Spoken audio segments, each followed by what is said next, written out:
Hello everyone, study कीड़ा के YouTube channel में आपका स्वागत है। मैं हूं निशांत शर्मा। आज की जो वीडियो हम लेके आए हैं वो लेके आए हैं एक बड़े ही इंटरेस्टिंग टॉपिक पे, जिस पे मतलब मेरे को विश्वास है जिसको इसके बारे में पता होगा उसको भी इतना पता नहीं होगा, और जिसको नहीं पता उसके लिए तो जैकपॉट जैसी चीज़ होगी। उसका नाम है इमरजेंसी कोटा। समझ लेते हैं कि वीआईपी कोटा होता क्या है, कैसे काम करता है, किन किन पे अप्लाई होता है, कैसे कैसे अप्लाई होता है। हम सब की एक एक करके बात करेंगे। तो सबसे पहले हम बात करते हैं हमारी एप्लीकेशन की। वो तो बात हो ही जाएगी। हमारी एप्लीकेशन है स्टडी कीड़ा। स्टडी कीड़ा के अंदर आपको रेलवे का कोई भी एग्ज़ाम हो, चाहे वो डायरेक्ट हो चाहे वो डिपार्टमेंटल का कंटेंट तो आपको वैसे भी उतना जितना हमने प्रोवाइड किया आपको नहीं मिलेगा। टाइप वाइज, टॉपिक वाइज सब अवेलेबल है उसमें। बहुत सारा कंटेंट आपको फ्री मिल जाएगा। तो जाएँ, हमारी एप्लीकेशन ज़रूर डाउनलोड करें। हमारी वेबसाइट है studykeeda.co.in, studykeeda.ldc.com। जो आपको पसंद आए आप दोनों पे जाएं, वहाँ पर भी आपको फ्री स्टडी मटेरियल मिल जाएगा। तो सबसे पहले बात करेंगे कि इमरजेंसी कोटा होता क्या है। इमरजेंसी कोटा का मतलब होता है किसी भी ट्रेन में कुछ सीट्स जो होती हैं वो रिज़र्व रख दी जाती हैं। तो आपका चाहे पीएनआर मतलब पीएनआर पे चाहे वेटिंग लिस्ट आपकी 10 हो, चाहे 100 हो, चाहे 200 हो, आपसे ऊपर के सभी लोगों को छोड़ के आपका पीएनआर उन रिजर्व्ड सीट्स में डाल दिया जाता है और आपकी सीट्स को कंफर्म कर दिया जाता है। इसी को इमरजेंसी कोटा बोलते हैं या वीआईपी कोटा बोलते हैं। जो इमरजेंसी कोटा होता है, अगर आपको अप्लाई करना होता है तो उसका बड़ा सिंपल तरीका है। रेलवे ने अपने डिवीजन्स को मतलब अपने नेटवर्क को 19 जोन और 70 डिवीजन, बिकॉज जम्मू भी बन गया तो 70 डिवीजन्स में बांटा है। तो आपकी ट्रेन जिस भी डिवीजन से चल रही है, जैसे मान लो आपकी ट्रेन जयपुर से चल रही है तो जयपुर डिवीजन हो गया, तो आपको क्या करना पड़ेगा, आपको अपने किसी रेलवे के संबंधी को पकड़ना पड़ेगा। ठीक है, किसी जानकार को पकड़ना पड़ेगा। वो अपने नाम पे, याद रखना ये सिर्फ ऑफिसर ही कर सकते हैं, मतलब ऑफिसर के साइन और स्टाम्प से ही जाता है। तो मान लो कोई रेलवे में आपका जान पहचान वाला है, अगर वो थोड़ी अच्छी पोस्ट पे है, हो सकता है वो ऑफिसर ना हो तो हो सकता है उसके टच में कोई हो जिनके नाम पर वो आपका कोटा भिजवा सकते हैं। तो वो आपका नाम, आपका पीएनआर नंबर, आपका डेट, आपकी ट्रेन नंबर, वो डिटेल्स एक फॉर्मेट है, वो मैं दिखाऊंगा आपको आगे। उसके अंदर वो भर के साइन करके और वो आगे भेजते हैं। आगे भेजने के बाद जो ट्रेन जिस डिवीज़न से चलती है वो पेपर वो फैक्स किया जाता है, व्हाट्सएप किया जाता है, हार्ड कॉपी में भेजा जाता है, जो भी मीन्स है, जो जैसा भी वो एक्सेप्ट करता है उसमें भेजा जाता है। उसके बाद वो सीरियल नंबर के हिसाब से वो आपको सीट्स दी जाती हैं। ऐसा नहीं है कि वो दे दिया तो मिलेगा ही मिलेगा, उसका भी तरीका है। वो क्या है उसके ऊपर हम आगे बात करेंगे। तो कैसे लगता है वो मैंने आपको बता दिया। ठीक है, इसको और आगे वीडियो ख़त्म होगी तो आपको और क्लियर हो जाएगा। सेकंड चीज़ ये आती है कि ये किस किस क्लास पे काम करता है, मतलब किन किन सीट्स पे आपको रिज़र्व कोटा मिल सकता है। तो याद रखना, हर वो सीट जो रिज़र्व्ड है, first AC, second AC, third AC, second अपनी चेयर कार एसी वाली, नॉन एसी वाली चेयर कार या स्लीपर और सेकंड सीटिंग, वो सब सीट्स जिनके ऊपर आपको रिजर्वेशन मिलता है उसके ऊपर कोटा लगता है। मतलब कुछ ना कुछ थोड़ी थोड़ी सीट्स उनकी साइड में रख दी जाती हैं और लास्ट में उस पर कोटा दिया जाता है। कई लोगों का ये भी क्वेश्चन होगा, सर ऐसा क्यों किया जाता है? भाई सारी सीट्स ऑफर कर देनी चाहिए, जिनको जाना है वो जाए, जिनको नहीं जाना वो पड़े रहे। ये मतलब वीआईपी वाला कल्चर का है को लेके आना। तो उसका रीज़न है कि मान लो लास्ट मोमेंट पे किसी बड़े मिनिस्टर को, किसी कैबिनेट मिनिस्टर हो गए, हमारे एमपी एमएलएज हो गए, या उसके अलावा आप क्या बोल सकते हैं, हमारे रेलवे ऑफिसर्स हो गए, डीआरएम सर हो गए, पीएचओडीज हो गए, बहुत और भी बहुत सारे हैं। ठीक है, या कैंसर पेशेंट्स हो गए, या जिनको सीवियर डिजीज़ है, रेलवे ने वो डिस्क्राइब कर रखी है, वैसे कोई पेशेंट है उनको अगर ट्रैवल करना है तो रेलवे अगर वो ऐसी अपनी रिक्वेस्ट देते हैं कि हम ये हैं या हमको ये प्रॉब्लम है, तो रेलवे उस बेसिस पे उन रिजर्व सीट्स में से उनको कोटा दे देती है।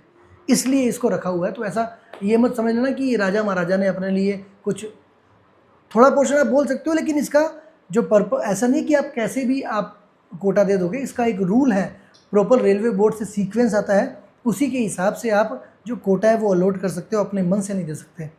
तो ठीक है, तो किस क्लास के लिए होता है ये मैंने आपको बताया। अब सबसे बढ़िया क्वेश्चन जो बहुत लोग पूछते हैं वो ये पूछते हैं कि सर किस में चांसेस ज़्यादा है कंफर्म होने की।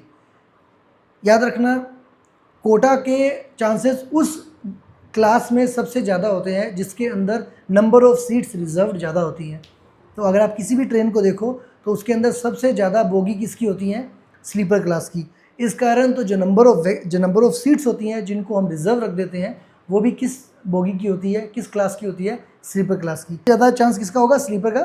उससे कम होगा थर्ड एसी, सेकंड एसी और फर्स्ट एसी, ये सीक्वेंस रहता है। तो अगर आप लगा रहे हो, अगर आप ये टिकट बुक करने वाले हो और आप किसी को जानते भी हो, तो सबसे पहले तो मैं आपको यही राय दूंगा कि आप उनसे एक बार बात कर लो। अगर उनकी अच्छी पहचान है तो फिर तो बात अलग है, अदरवाइज अगर आपको अर्जेंट जाना है तो स्लीपर में कंफर्म होने के चांसेस ज़्यादा रहते हैं।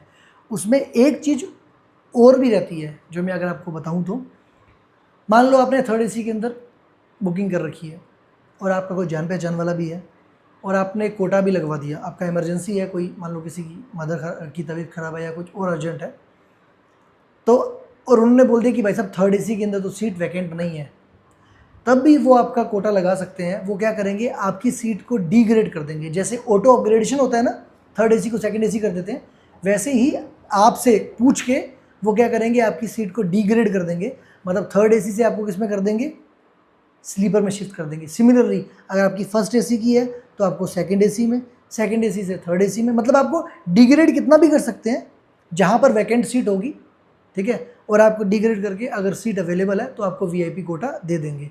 तो ये यूजुअली जो जान पहचान वाले होते हैं वो पूछ के करते हैं कि सर ऐसे ऐसे है, ये वैकेंसी बन रही है, हमारे पास ऊपर नहीं है, ऑलरेडी लोगों की रिक्वेस्ट आई हुई है, अगर आपको फिर भी अर्जेंट ट्रैवल करना है तो हम आपको डिग्रेड करके सीट प्रोवाइड कर सकते हैं। बट याद रखना उसके अंदर पैसा रिफंड नहीं होता। कहीं सोचो सेकंड एसी की टिकट थी, स्लीपर में कर दिया और बचा वो पैसा ले लूँ, तो ऐसा नहीं होता। एक फैसिलिटी मिल गया तो दूसरा नहीं मिलती, लेकिन ये एक ऑप्शन है आपके पास। अब जो पॉइंट आया है वो सबसे इंपॉर्टेंट पॉइंट है, और वो है कि कोटा काम कैसे करता है। जैसे मैंने बताया कि रेलवे के 19 जोन है, 70 डिवीज़न है। तो सबसे पहले आपको देखना पड़ेगा कि आपकी ट्रेन कौन कौन से डिवीज़न से निकल रही है, ठीक है। एग्जाम्पल ले लेते हैं, ये एग्जाम्पल मैं पहले भी ले चुका हूँ एक पहली वीडियो में, तो शायद तक आपने अगर वो देखी हुई वीडियो तो आपको ये जल्दी समझ आएगी। मान लो आपकी ट्रेन दिल्ली से निकल रही है, दिल्ली से निकल के वो जयपुर जाती है, जयपुर से निकल के वो अजमेर जाती है, अजमेर से निकल के वो जोधपुर जाती है। अब मैंने जो 4 सिटीज़ का नाम लिया, ये चारों आपस खुद में एक डिवीज़न है, मतलब दिल्ली भी डिवीज़न है, जयपुर भी डिवीज़न है, अजमेर भी डिवीज़न है और जोधपुर भी डिवीज़न है। तो अगर आप ट्रेन में ट्रैवल कर रहे हो और आप बोर्ड कर रहे हो कहाँ से, जयपुर से, तो याद रखना जो नंबर ऑफ रिजर्व्ड सीट है वो सबसे ज़्यादा किसके पास रहेगी, जहाँ से ट्रेन स्टार्ट करती है। मतलब सबसे ज़्यादा दिल्ली के पास रहेगा, उससे कम जयपुर के पास रहेगा, उससे कम अजमेर के पास, और जोधपुर तो पहुंच ही जाएगी ट्रेन, तो मतलब ही नहीं है। कभी कभी ऐसा भी करते हैं कि ज़्यादातर कोटा इनिशियल स्टेशन पे रख देते हैं और उसके बाद के जो स्टेशन है उनको इक्वली डिवाइड कर देते हैं, ठीक है। कुछ ट्रेन तो ऐसी भी देखी है मैंने जिनके अंदर टोटल 36 सीट का कोटा था, उसके बाद 2 डिवीज़न पड़ रहे थे, इनिशियल डिवीज़न ने अपने पास 32 सीट रखी हैं, ठीक है, और बची हुई 4 सीट में से 2-2 सीट उनको बांट दी, ठीक है। तो आपको क्या देखना है कि आप कहाँ से बोर्डिंग कर रहे हो। आप अपने से पहले जितने भी डिवीज़न आते हैं उनको अपना वीआईपी कोटा दे सकते हो। मतलब अगर मान लो आप अजमेर से बैठने वाले हो तो ऐसा नहीं है कि सिर्फ अजमेर ही आपको वीआईपी कोटा दे सकता है, नहीं। अगर आपने किसी सीनियर ऑफिशियल से साइन करवाए हैं और आपका जाना अर्जेंट है, जेन्युइन है, तो आप अपनी रिक्वेस्ट को, अपने लेटर को अगर दिल्ली भिजवाओगे तो दिल्ली भी आपको कोटा दे सकता है। सिमिलरली अगर आप वही कोटा जयपुर भिजवाओगे तो जयपुर भी कोटा दे सकता है, अजमेर तो कोटा दे ही सकता है, बिकॉज अजमेर से आप बैठने वाले हो और अजमेर से ट्रेन चलने वाली है और अजमेर के पास कोटा भी है। उससे उसमें फ़ायदा क्या रहता है, उसमें फ़ायदा ये रहता है कि बिकॉज आपने अपना कोटा दिल्ली को दिया है और दिल्ली में नंबर ऑफ़ सीट्स ज़्यादा है तो कंफर्म होने के चांसेस ज़्यादा रहते हैं। मैं ये जो इन्फॉर्मेशन आपको दी है, याद रखना इसके लिए रेलवे के लेटर्स आए हैं, वो लेटर जो मैं बात करूँगा। अगर आप खुद एक गवर्नमेंट ऑफिशियल हो, अगर आप किसी ऑफिसर को जानते हो और आप किसी नोन का मतलब अपना रेफरेंस देके अपने ऑफिसर से साइन करवा के भेज रहे हो, तो याद रखना इसमें किसी भी प्रकार का, मतलब किसी भी प्रकार का अगर आपने फ्रॉड किया तो ये जो पीछे चल रही है ना फोटोग्राफ्स, ये उनमें आपका कब नाम आ जाए पता नहीं। ये बहुत हीनियस क्राइम ट्रीट करती है, कौन, हमारी रेलवे। मैं हीनियस वर्ड यूज़ कर रहा हूँ, वो वास्तव में वैसे ही ट्रीट करते हैं। गजब ही आरपीएफ धाराएँ लगाता है इसके ऊपर। तो अगर आप किसी का भी कोटा अपने सीनियर ऑफिशियल को अगर रेफ़र कर रहे हो या आप खुद अभी ऑफिसर हो या बन गए हो, तो आप तभी उस वीआईपी कोटा को देना जब आप उस पर्सन को खुद जानते हो। अदरवाइज़ इसके अंदर बहुत नेक्स्ट लेवल की धांधली होती है।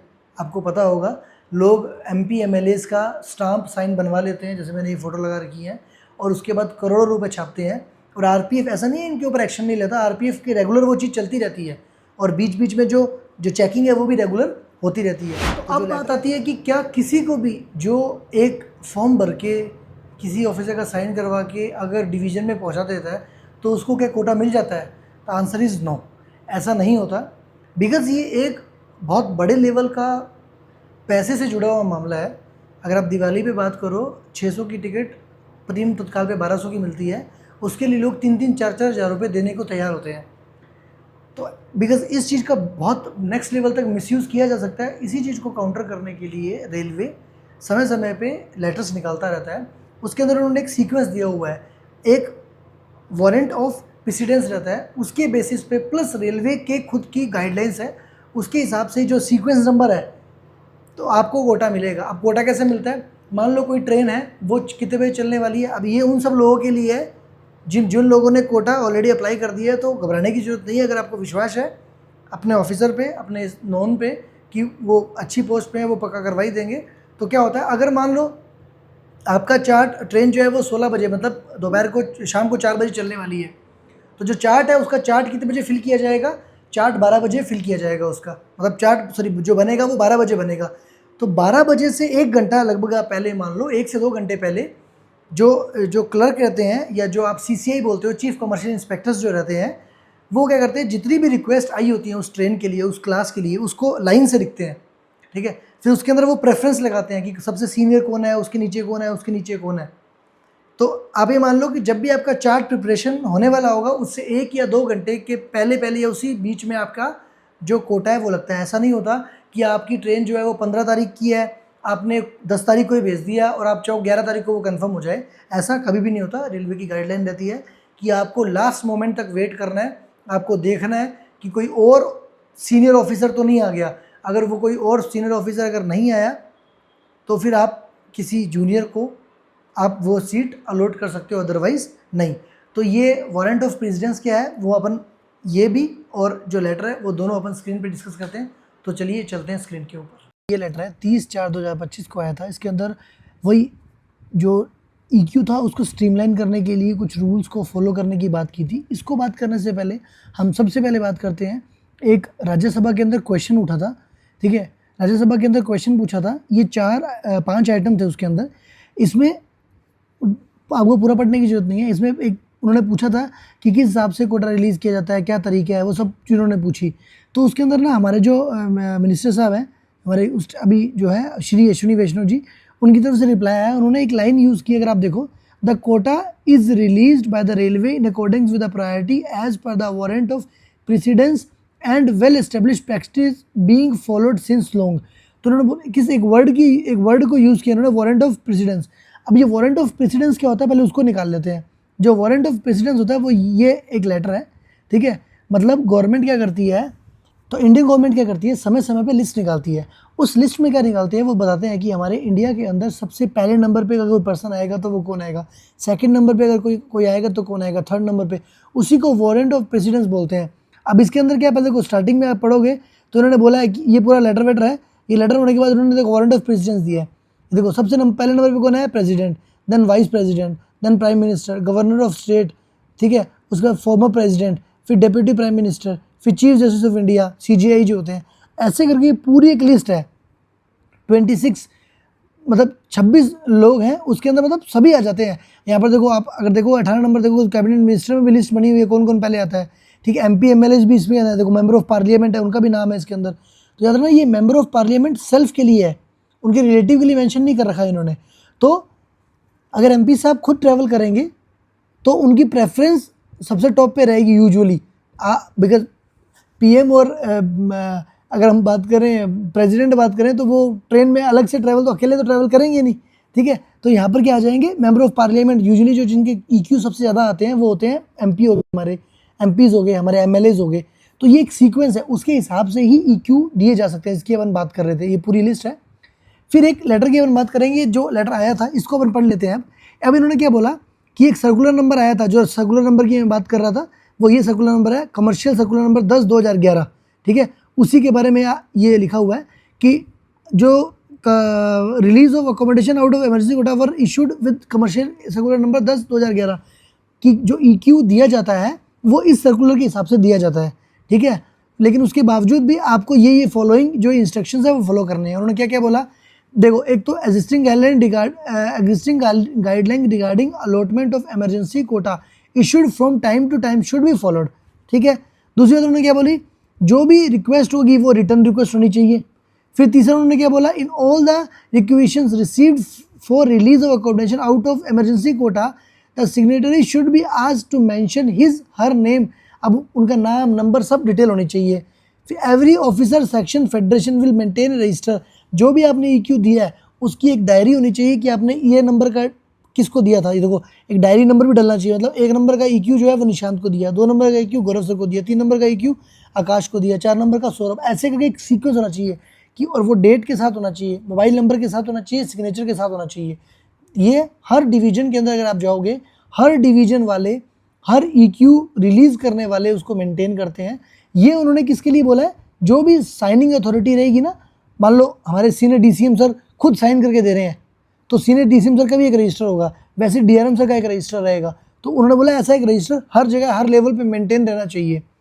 It would be the responsibility of the person forwarding और साइनिंग द रिक्वेस्ट, तो जो साइन कर रहा है भाई साहब उसी की मानी जाएगी, उसी के ऊपर ब्लेम आएगा, तो रिस्पॉन्सिबिलिटी उसी की फिक्स होती है। इसलिए मैंने बोला अगर आप उसको जानते हो पर्सन को, तभी आपको अपना EQ देना है, वरना ऐसा नहीं हो आपको किसी दोस्त ने दिया, उसको किसी दोस्त ने दिया और पता लगे वो किसी को पैसे खा के बैठा है कि 500 रुपये दे दे मैं तेरा करवा दूंगा कंफर्म, ठीक है, और जैसे ही कंफर्म नहीं हो उसने कंप्लेन कर दी तो तुरंत पकड़ा जाएगा कि ये आदमी ने कंप्लेन की है, इसका EQ किसने डलवाया था, ऐसा। तो इसलिए हमेशा इन चीज़ों से बचें।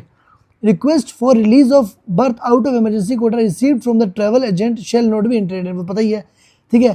पीरियोडिक वो इंस्पेक्शंस होने चाहिए with view to prevent the malpractice. Reservation request received from various quarters should be check from time time, वो चेक करते हैं, मोबाइल नंबर होता है उस पर कॉल करके देखते हैं, अगर उसके अंदर मान लो कुछ भी उनको गड़बड़ मिले तो फिर वो तुरंत एक्शन लेते हैं उसके ऊपर। और उन्होंने बोला कि जो भी रिक्वेशन आएगी उसके ऊपर ओवर राइटिंग कटिंग नहीं होनी चाहिए, वेरी वेरी इंपॉर्टेंट, मस्ट और एडजस्ट, ये ऐसे रिमार्क लिखे होने चाहिए, ठीक है। In case any officer should give the blank, और किसी भी ऑफिसर को अपना साइन करके ब्लैंक जो EQ होता है वो किसी को नहीं देना, वरना उसका मिसयूज़ हो सकता है, उसके बारे में उन्होंने हिदायत दी है।